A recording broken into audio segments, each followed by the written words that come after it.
twaganiriye ku buzima bw'umuryango.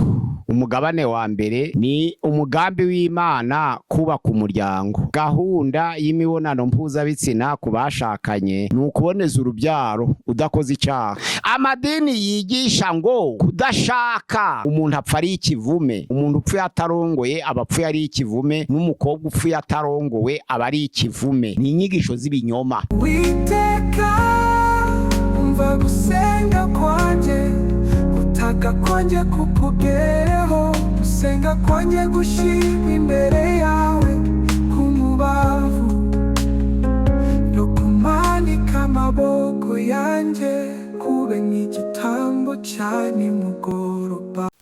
Reka ngusuhuze inshuti ya gusenga everyday, nizere ko mumeze neza mu bisobanuro kumwe nanje Manakiza Edouard. Abari mu Rwanda shalom, abari mu Burundi shalom, abari muri Congo shalom, abari muri Kenya shalom, abari muri Kenya mukenera shalom, abari muri Uganda shalom, muri Afrika y'Epfo mukenera byacu shalom, abari muri za Mozambique, abari muri Malawi, abari muri Afrika mwese mushobora kumva ikirundi, ikinyarwanda, ikinyamurenge, ikinyabwisha n'ikinyamurenge, mwese uhaye ikaze kuri gusenga yetu abwira ngo turakunda mu inshuti za gusenga everyday. Imana ibahe umugisha.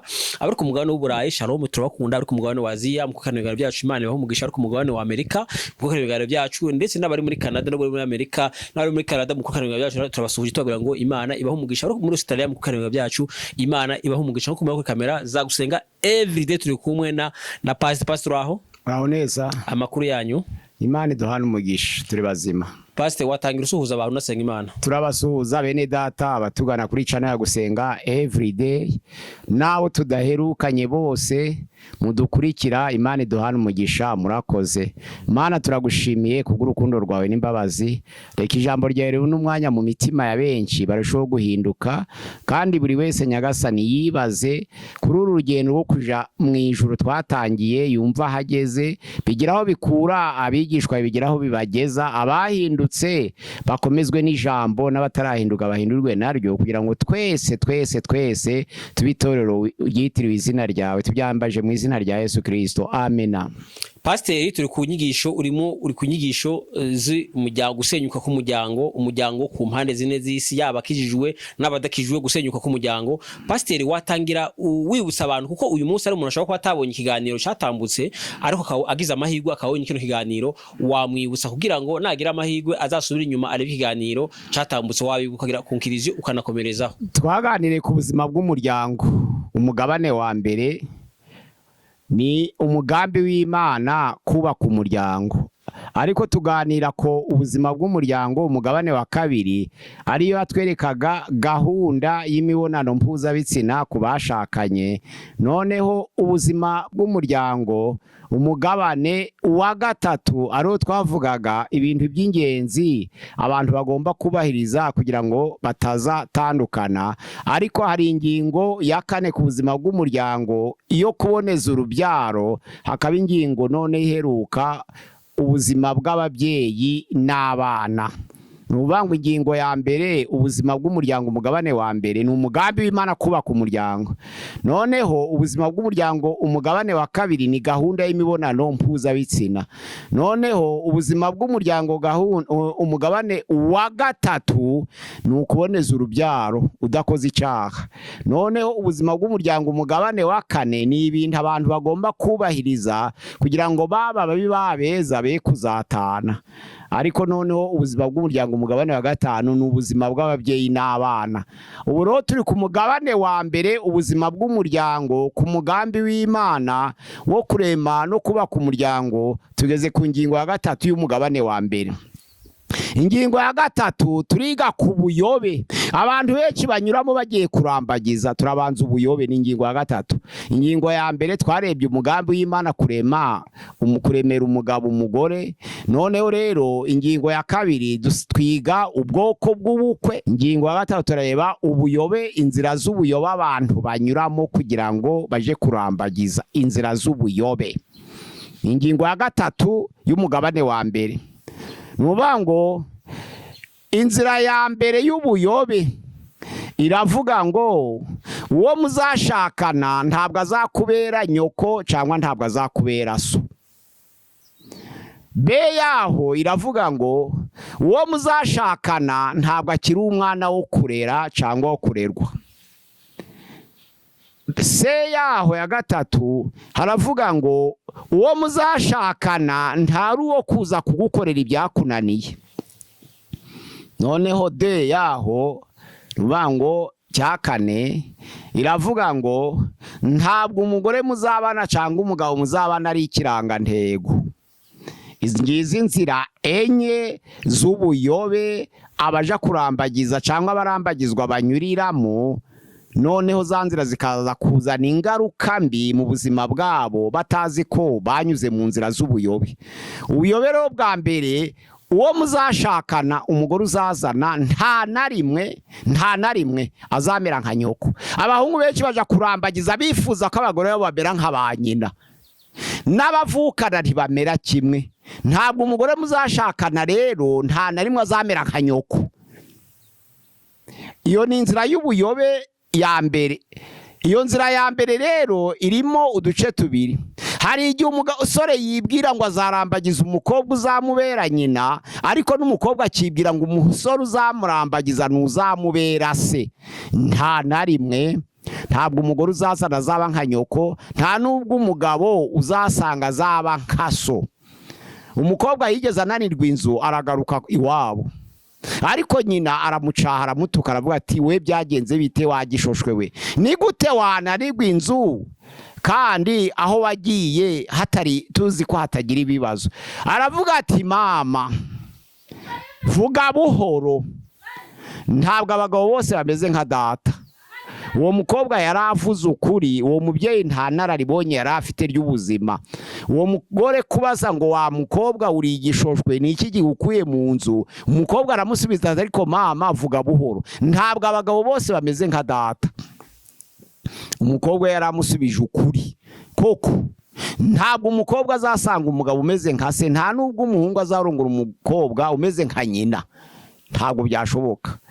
Ubuyobe bwa kabiri, ntabwo umukobwa ari umwana wo kurerwa cyangwa umuhungu ari umwana wo kurerwa. Imigani 6:22 Imigani 22:6 haravuga ngo menyereza umwana inzira akwiye kunyuramo akiri muto, azarinda asaza atarayivamo. Mu mateka y'Abayuda ya za Talimudi, umwana ukiri muto n'umwana w'imyaka 2. Umukobwa ukiriye gushaka ni umukobwa ufite imyaka 21 mu bihugu bimwe, 18 mu bindi bihugu, 25 mu bindi bihugu bitandukanye. Ariko umuntu ufite imyaka 21 cyangwa 22 ntabwo ari umuntu ukigororwa. Niba ataragorowe byarapfuye. Niba umukobwa afite imyaka 21 akaba ataragororotse byarapfuye. Ntabwo ari uwo kuvuga rero ngo nzamuzana ngo noneho mugorore, ntabwo kibishoboye kuko igiti cyarangije gukura. Menyereza umwana inzira akwiye kunyuramo akiri muto, azarinda azayisaziramo. Nuvuga ngo igiti kigororwa kikiri gito. Uwo muhungu nawe ufite imyaka 22 niba yaragoramye byararangiye, ntabwo azagororoka, byararangiye. Afite umuco yakuriyemo, baramurera abikobereramo, nubwo yabesha ngo abivuyemo yaba ari uwo kukuryarya. Umugore rero ntabwo ari umwana wo kurera, afite uburenganzira bwe yibitseho yakuye iwabo, n'umuhungu afite uburenganzira bwe yibitseho afite iwabo kandi arakuze. Kumugorora rero bizagora, kugira ngo umukobwa azibwire ngo azagorora umugabo bizamugora, no kugira ngo umuhungu azibwire ngo azagorora uwo bashakanye umugore we bizamugora. Iyo ni inzira ya kabiri y'ubuyobe, gutekereza ko umuntu muzashakana azaba akiri umwana wo kurerwa, ntabwo ari uwo kurerwa, yarakuze. None inzira ya gatatu y'ubuyobe ni ukuvuga ngo nzarambagiza umugore uzaza kunkorera ibyananiye, cyangwa nzasanga umugabo uzankorera ibyananiye. Nta muntu uzagukorera ibyakunaniye, ibyawe ni ibyawe. Umuntu ni ibimeme, umuntu ni umuntu ku giti cye. Kuvuga ngo nzazana umugore uzankorera ibyananiye byaje kuzana impagarara akenshi mu miryango mu bintu bitandukanye. Akavuga ngo ubwo ntagize amahirwe yo kwiga nzazana umukobwa wize, noneho cya Gifaransa cyangwa Icyongereza ntazi azakimvugira. Ubwo ndi umukene nzazana umukobwa w'umukire kugira ngo ubukene bwanje buze gutabarwa n'ubukire bwe. Oya, byabinda kurusha ushakiramo gutabarwa nibyo azakoresha abigusuzuguze. ariko uzibwira ngo ibyandusha azaza aje kugira ngo anyuzuze, ahubwo azaza aje kubigusuzuguza. Rero iyo nzira nayo ni inzira yubuye kuvuga ngo nzazana umugore uzaza kunkorera ibyo nananiwe, nzasanga umugabo uzankorera ibyo wananiwe. Niba utarize warihombeye, niba utarakize warahombye. Kuvuga ngo ubwo utize uzaza nyura mu nzira y'umukobwa wize ngo nibwo uzagaragara ko wize, uzahasebera. N'umukobwa nawe wanze kwiga akavuga ngo agize amahirwe, agatangira guha Imana icubahiro ngo yabonye umugabo wize atarize, agatangira gushinyagurira abandi. Kwa kwiga k'umugabo kuzatuma amusuzugura kuko atize nyine, kandi umugabo afite abo yiganye nabo ntibazaganira nabo, ntabwo azaganira n'uwo. Iyo ni inzira rero y'ubuyobe ya gatatu, gutekereza ngo uwo nzazana tuzabana, ntuzaza kunkorera ibyananiye, urayobye. Uwo nzasanga, umugabo nzasanga, ntuzankorera ibyananiye, urayobye. Niba utarize warihombeye, niba utarakize warihombeye. Witekereza kuzakirira mu mugabo, witekereza kuzakirira mu mugore, witekereza kuzigira mu mugabo. Oya, umugabo wamwigiraho kubw'inama ufatanije z'urugo, ariko vuga ngo umugabo wanje ni dogiteri, ngo nimusanga nzaba dogiteri, ntabwo uzaba we. Kandi nta nubwo uzageraho kuko azagusuzugura ko ntabwo uzagera na dogiteri ngo mushikirane, nta na rimwe. Waribeshe, warayobye. Ubundi buyobe bwa kane bw'iyo ngingo ya gatatu y'ubuzima bw'umuryango, umugabane wa mbere, ni ukuvuga ngo nzashaka azaza ari ikirangantego. Ntabwo umugore uzazana akwiriye kuza ari ikirangantego. Abantu benshi ngo ubwo ndi mugufi nzazana umugore muremure, ngo maze noneho nse naho bibaye nka compensation yo guhembura bwa bugufi bwanje. Oya, oya, ntuzana muremure azagusuzugura nyine kuko uri mugufi. Ikindi noneho rero kuvuga ngo nzazana umugore wo kujya nderekana maze abantu bose barebe, bamurebe kuko arusha abandi inzobe. Nibamureba ari benshi hazaba bakurusha imbaraga, ahubwo nibamureba ari benshi bizavamwo inzira yo kumukwaka, kuko abakire bakuruta barahari kandi nawe akeneye abakire.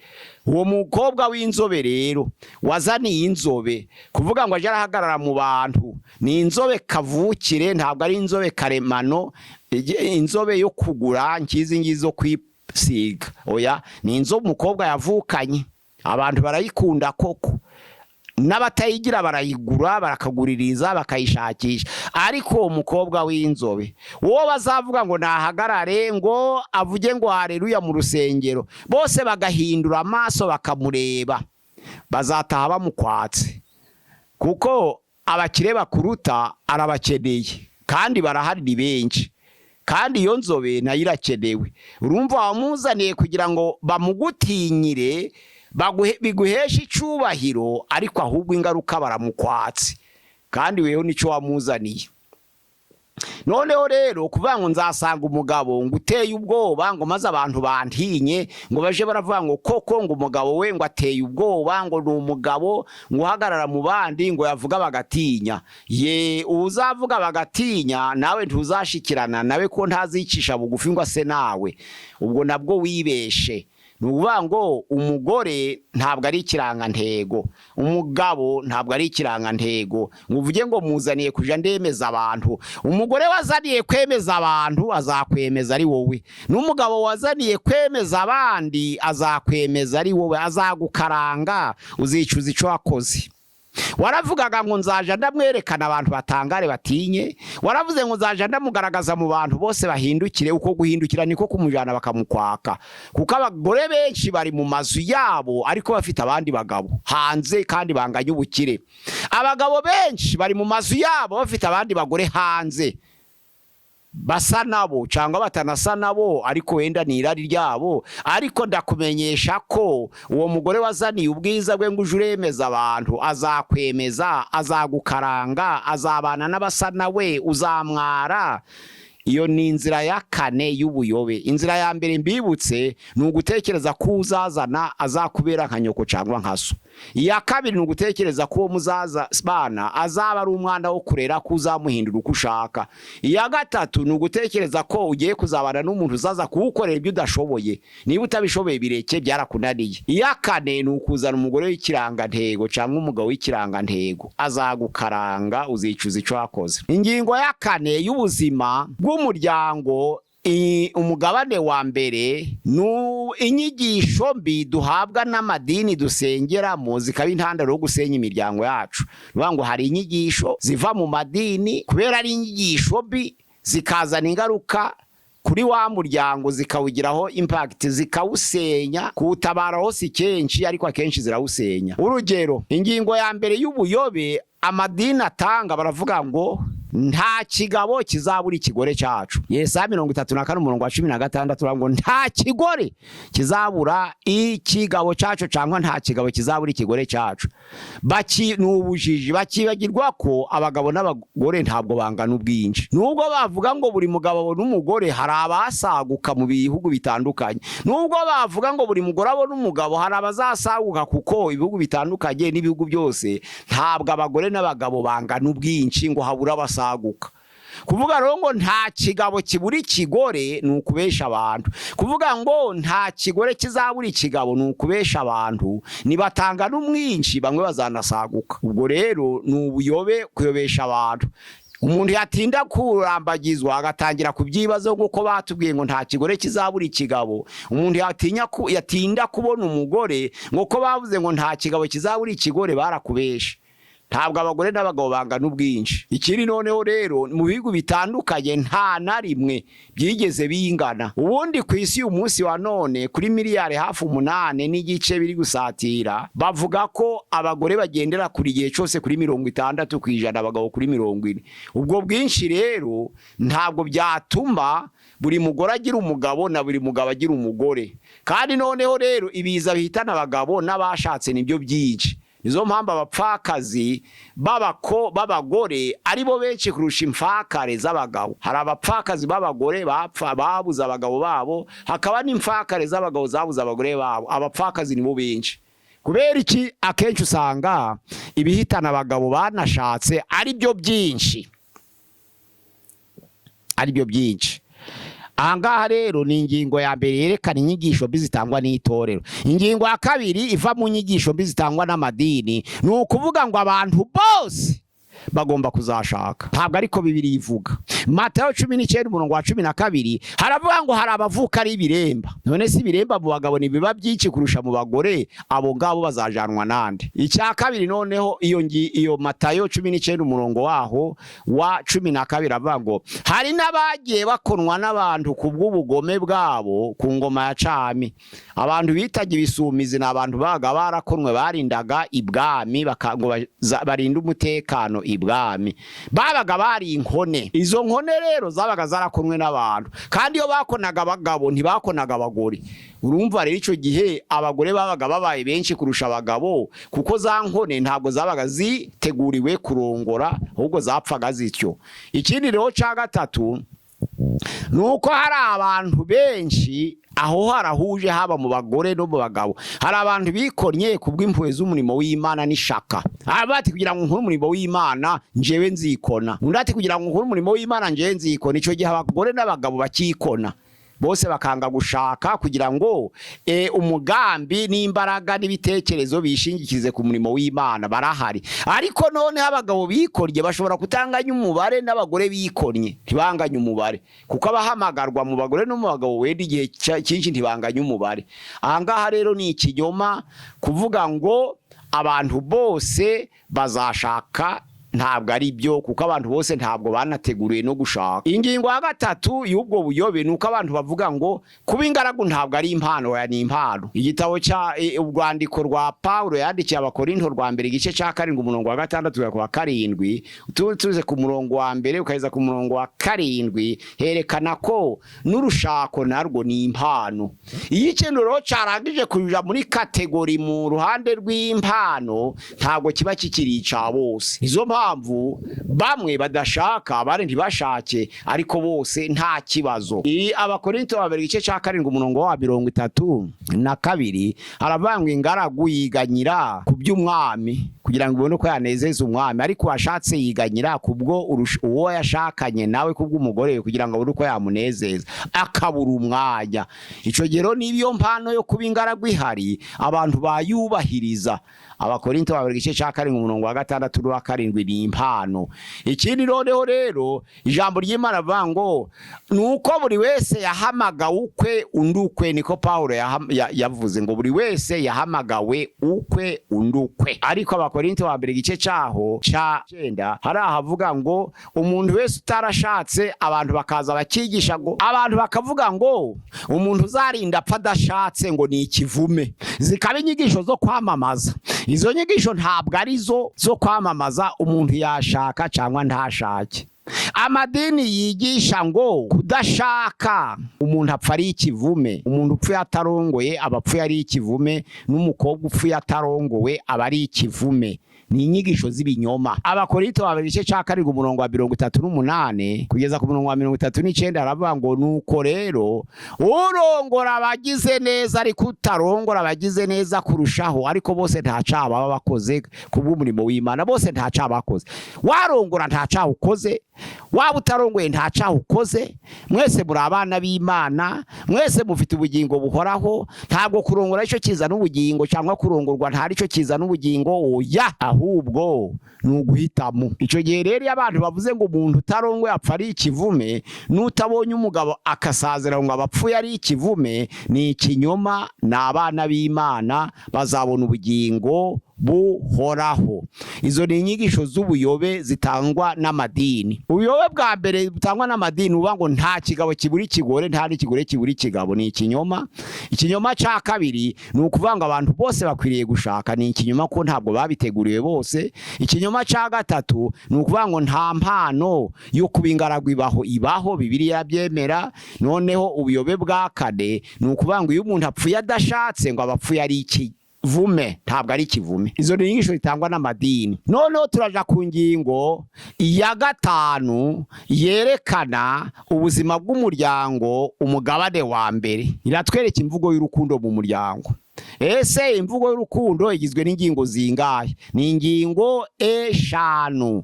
Ingingo ya mbere ukunda umuha impano. Ingingo ya kabiri ukunda uramushima. Ingingo ya gatatu ukunda uramufasha. Ingingo ya 4 ukunda uramuganiriza. Ingingo ya 5 ukunda umukoraho. Habanza kado, hagakurikizaho felicitation, hagakurikizaho service, hagakurikizaho dialogue, hagakurikizaho tache gukoraho. Ni ukuvuga ngo uwo mwashakanye ikintu kigaragaza imvugo y'urukundo nuko umugabo n'umugore babana barabe kwiriye guhana za kado batagendeye kuri za anniversaire. Kuko abantu benshi bagira iminsi ya anniversaire bakatanga za kado, ariko za kado ntabwo zikwiriye gutangwa mu minsi gusa ya anniversaire, ahubwo umuntu wabonye uburyo bwo kubona akantu gasha, opportunity w'akantu gasha, ugahereza uwo mwashakanye. Umugabo akazana akantu gasha akagahereza umugore, nubwo kaba kadahenze karabunezeza. Umugore nawe akazana akantu gasha akagahereza umugabo, akamusiripurena surprise, nubwo kaba kadahenze. Ico kintu ni ikintu kigaragaza urukundo. Noneho rero imvugo ya kabiri, umuntu ukunda uramushima, felicitation. Icyakoze cyose ukavuga ngo felicitation. Ni gute umuntu yasanga undi mu kazi ntamubwire ngo urakora felicitation?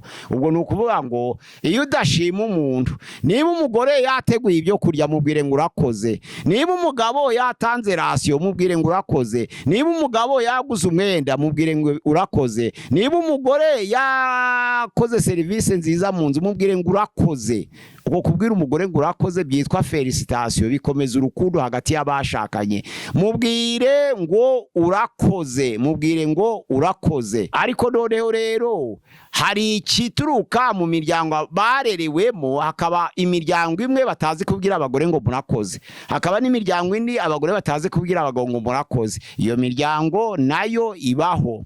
Ikindi noneho rero kuri za kado, ahantu hamwe umugore n'umugabo babanaga, umugore yigeze kurega mu itorero arega umugabo we, aramurega aravuga ati umugabo wanje iyo agiye mu kazi niyo bamwimuye ntabwo ambwira, kandi bakorera ahantu hatandukanye buri gihe cyose barabahinduranya, ariko iyo bakoreye niyo arararayo ntabwira, kandi iyo agiye ku kazi akararayo ntabwo ampamagara ngo ambwire ngo tugize ikibazo runaka turararayo. Oya, aragenda ngategura ntaze ntampamagare ngo ambwire ngo sinkije wikwiriga urategura, ngategura nkavunika, namara kuvunika ntampamagare ngo ntakije, kandi koko ntaze nateguye ibyo natetse bigapfa ubusa, ntarambwira na rimwe ko arararayo kandi akunda kurarayo. Bikambabaza rero, aja kubaza noneho ku itorero ngo agire inama uwo mugabo. Uwo mugabo bimura ku kazi ntabivuge, uwo mugabo bahinduranya ntabivuge, uwo mugabo ukorera yararara ntabivuge, afite ikibazo. None haja kumurega, agiye kumurega umugabo aravuga ati ese niba ndara ku kazi sinkubwire bikakubabaza, nje ntabyo ukora bimbabaza? Umugore ati ntabyo. Umugabo aravuga ati birahari. None ko nakuguriye umwenda uhenze nkawukuzanira ntabwo ubizi? Ati ndabizi. None ko wawigize rido, nuko nta rido twari dufite. None se nibyo kugira ngo umugabo akuzanire umwenda ukunze asange wawigize rido utamubajije?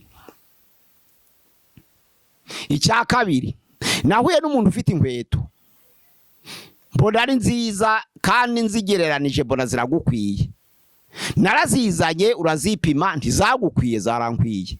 None ko zagukwiye ku kibazo zihaye umukozi? Umugabo aravuga ati rero niba ndara ku kazi bikakubabaza nawe urambabaza. Umwenda nakuguriye wawugize rido ndababara, inkweto nakuguriye wazihaye umukozi ndababara, kandi ubikora utambajije.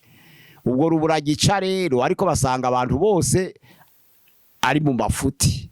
Yaba umugabo urara ku kazi adahamagaye umugore ngo amubwire impamvu arayeyo, ni umunyamafuti. Yaba umugore bazanira umwenda, kuko umugabo iyo azanye umwenda mu rugo aba yishimira ko yabona umugore wambaye, kuko aba yarabonye ahandi hari umugore wambaye, akawuzana ashaka kwishimira ko n'umugore yawambara. Wa mugore akawugira rido mwoka byaramo. Umugabo akazana inkweto zibereye umugore, aho kugira ngo umugore azambare anyura imbere y'umugabo ari kureba, kuko ari cyo umugabo arishimira, akaziha umukozi. Ese we ntiyahemutse? Ni ukuvuga ngo imvugo y'urukundo ni kado. Ariyo iyo kado abantu bagomba kwigishwa kuyitanga neza. Gutanga kado ugomba kuyitanga neza. Urumva hari kado, hari ugushima felicitation, no gufelicita ugafelicita ariko ukazakosora nyuma. Niba umugore yatetse ibyo kurya ntibishe neza cyangwa ntibiryohe, ntukamubwire ngo ntibiryoshe, ahubwo uzamubwire ngo iyo wongera mwiki kandi ubivuge mu rukundo umugore azanezerwa. Naho nubimena, kuko haraho nazindukiye umugore arateka yibwira ngo ni byiza, umugabo abijana muri toilette, urumva yaramubabaje aramukomeretsa. Ni ukuvuga ngo yari yibwiye ngo yatetse neza, akora iyo bwabaga, ariko umugore ugabaje abimugejeje imbere abijana muri toilette. Icyo gihe nari mpari tugerageza kubakiranura, ariko habaye intambara zikomeye. Uwo mugabo ni umunyangeso. Niba ibyo kurya bidatetse neza, hari nabo muturanye babikeneye, ntabwo ari ngombwa ngo ubimene. N'abana bashobora kuzabirya ikindi gihe, ariko gusanga umugore yatetse ibyo kurya ngo nuko utabishakaga, ngo yango ntabwo naba natanze amafaranga yanje ngo ngibi. Urumva atanze amafaranga ye ngo arye ibyo yifuza, umugore ananirwa gutegura nk'uko umugabo yifuza, ariko noneho birabateranya. Kubwo yabimenye, umugore yaraye ararira ijoro ryose buraca. ubwo noneho rero imvugo ya gatatu ni serivisi. Usanga umugabo ari gukora ntumwakire, cyangwa usanga umugore ari gukora ntumwakire, biramubabaza. Niba umugore ari guterura ikintu kiremeye ukahagera uri umugabo, nawe shira ibintu hasi umuteruzi. Niba umugabo ari guterura ikintu kiremereye, nawe mugore ukabuhageze, ikigaragaza urukundo nuko ushira ibyo wari ufite hasi ukamuteruza ukamufasha, mukabaza gukora cya kintu umusanze ari gukora mukagifatanya, bayita serivisi. Kumuha serivisi rero byerekana urukundo mufitanye mu buzima bwanyu, birabyerekana. Usanga umugabo yikoreye ukamutabara nawe ukamufasha, usanga umugore ari gutoragura ibintu nawe ukamutoraguza, usanga umugore ari gutoragura ibintu, ari guterura ibintu, ari gukora isuku y'ahantu ukamufasha ukagira icyo umuhereza. Ariko niba umugore ari gukoropa ukamuzanira indi torosha ukamuhereza uti koresha niyi, ikibazo ni ikihe? Niba umugore ari gucana imbabura kandi ahetse umwana ari koza abana, kuvuga ngo reka ushikire amazi ku robine yazane, biteye ikibazo. Uratekereza ngo umugore nabanza akaranga ibyo kurya, abanze yoza abana, ari uja kuzana amazi kuri robine, umugabo yazanye yabiki? Iyo serivisi nayo irakenewe. Icya kane rero cyerekana urukundo ni ukuganira. Abagabo benshi bagira amafuti yo kubura amagambo yo kubwira abo bashakanye. Ayo bababwiraga bakiri muri fiansaye nayo agashira. Nuvuga ngo fianse agira amagambo. Rimwe na rimwe yazindukiye fianse w'umukobwa aramuherekeza aja ku mugezi wabo, wa mufianse w'umuhungu akongera akamuherekeza aja ku mugezi wabo, wa mufianse w'umukobwa akamugarura aja ku mugezi wabo, wa mufianse w'umuhungu akamusubiza aja ku mugezi wabo. Ugasanga amagambo yanze gushira bakiri muri fiansaye, ariko bamara kushakana bari kumwe ya magambo agashira. Cyane cyane agashira mu ruhande rw'abagabo. Abagabo bakishimira kuganiriza abagore bakorana nabo ku kazi, ntibishimire kuganiza abagore babo mu rugo. Abagabo benshi bishimira kuganiza abagore bakorana ku kazi, ariko ntibishimire kuganiza abagore babo basize mu rugo. Kandi abagore bakabimenya, birababaza cyane, bibabaza abagore cyane. Abagore bo ntibanga kuganira kuko bakunze gusakuza. Kandi noneho rero umunsi wose umugabo bwira avuze amagambo 1,180, umugore bwira avuze amagambo 8,400. Urumva ntibahuje amagambo. Ariko noneho rero nubwo badahuje amagambo, abagore bakunda kuganira kurusha abagabo. Ubwo rero umugabo wima ikiganiro umugore aramubabaza. Abagabo ntibakunda kuganira, ntibakunda no gusakuza, bakunda umutekano. Ariko noneho rero abantu baganira baberekanye urukundo mu muryango wabo, kuganira, dialogue. Umugore n'umugabo bashakanye bakwiriye kugira dialogue, bakagira ibyo baganira mu buzima barimo no mu buzima buzaza no mu buzima bwatambutse, bakibukiranya. Kuko amateka ibyashize biduha no gutegura ibyo turimo uyu munsi wa none, kandi bikadufasha no guteganya ibizaba. Ayo niyo mateka tukwiriye kuyaganiraho rero. Ntabwo tuganira ibizaba gusa, tuganira n'ibyashize n'ibyo turimo uyu munsi wa none, kugira ngo bidufashe guteganya ibizaba mu gihe kizaza. Bisaba kuganira rero. Iyo umugabo n'umugore bataganira, ntabwo bamenya icyerekezo cy'ubuzima bwabo. Kandi turi ku ubuzima bw'umuryango, turacari ku mugabane wa mbere. Noneho rero ingingo ya 5 yerekana urukundo mu muryango ku bashakanye bashaka kubaka ubuzima bwabo neza. Nuko umuntu wese ugukunda mutagenda atagukozeho.